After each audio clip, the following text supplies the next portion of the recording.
ख्यालों में खोकर किसी को अपना देखने लगी। गहरी नींद में अचानक सपना देखने लगी। सपने में कोई उसका सीना दबा रहा था, पीछे से पकड़कर कोई गले लगा रहा था। हसीन बारिशों का वादा थोड़ा सच्चा लग रहा था। ये क्योंकि एक सपना था, इसीलिए उसे भी ये सब थोड़ा अच्छा लग रहा था। ये नरम नरम सा एहसास उसे आज पहली बार हुआ था। उसके कोमल से बदन को कोई स्पर्श कर रहा था, उसकी खूबसूरती को कोई महका रहा था। वो अनजान थी कि ये सपना नहीं हकीकत है कि उसे कोई गले लगा रहा था। मानो कोई उसे प्यार से सहला रहा था, अपनी बातों में उसे बहका रहा था। प्यार इकरार एतबार की ताबीरों को तोड़ रहा था। कोई मासूम से शरीर को जिस्म में तोल रहा था। उसके बदन के एक एक हिस्से का स्पर्श लगाने लगा और अचानक उसे महसूस हुआ कि वो हाथ कमर के नीचे जाने लगा। अभी भी वो गहरी नींद में खोई हुई थी, ना चाहते हुए भी अभी भी वो सोई हुई थी। हल्की हल्की हवा छा रही थी। आज बारिश बहुत तेज आ रही थी। ये सपना अब तक अच्छा लग रहा था, लेकिन अब उसे थोड़ा अजीब लगने लगा था। ये खुशबू बड़ी जानी पहचानी सी थी कि मानो कोई अपना करीब लगने लगा था। उस दिन सर्द हवाएं बहुत तेज थी तो उन हवाओं में ऐंठ गई।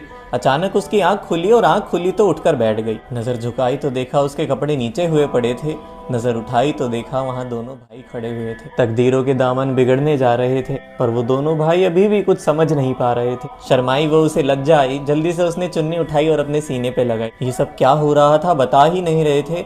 वो हैरान थी ये देखकर कि उसके भाई उस पर से नजर हटा ही नहीं रहे थे। नादान था वो बदन जिन्हें उन हाथों ने जकड़ लिया। चुपचाप जब उठने लगी बाहर जाने के लिए तो उन दोनों भाइयों ने उसे कसकर पकड़ लिया और अचानक कहते, सुनना, तू तो हमारी बहन है, तू तो हमारे साथ वो सब कर ही सकती है।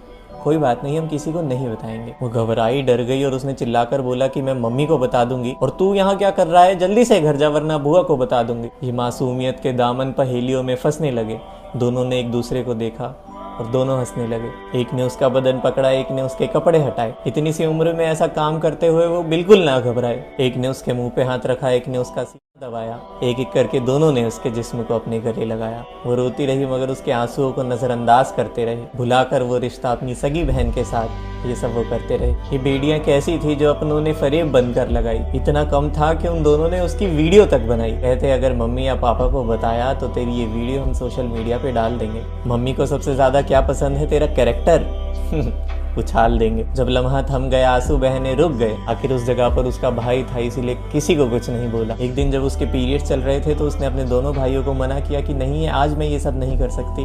उसने प्यार से कहा कि भाई आज रहने देते हैं ना, पर वो नहीं माना। तो बेशर्मी की हदें पार करके उसके दोनों भाइयों ने उसके मुंह पर एक इमोजी लगाकर वो क्लिप सोशल मीडिया पे पोस्ट कर दी। जब उसने अपनी आंखों से देखा कि वो सच में पोस्ट कर चुका है तो उसने अपना जिस्म अपने आप ही उसको परोस दिया और उस दिन के बाद से कभी उसे मना ही नहीं किया। ऐसा क्या गुनाह था जो बेवजह कर दिया था? ये कैसी आंधी थी जिसने सब तबाह कर दिया था? इन बहारों के दामन उन आंधियों पर फिसल गए। दोनों ने अपनी जिस्म की प्यास बुझाई और निकल गए। मैं खुद हैरान हूँ ये सुनकर कि वो 15 से 16 साल के बच्चे अपनी बहन के साथ ये सब कैसे कर सकते हैं। लेकिन ये सब बिल्कुल सच था। उसके दोनों भाई मिलकर उसे कुछ तस्वीरें दिखाते थे। जब घर पे कोई नहीं होता था तो रोज आकर उसका सीना दबाते थे। ये भोलेपन और मासूमियत की कैसी इबादत हो गई। कहते हुए रूह कांप रही है, पर उसे अब इन चीजों की आदत हो गई।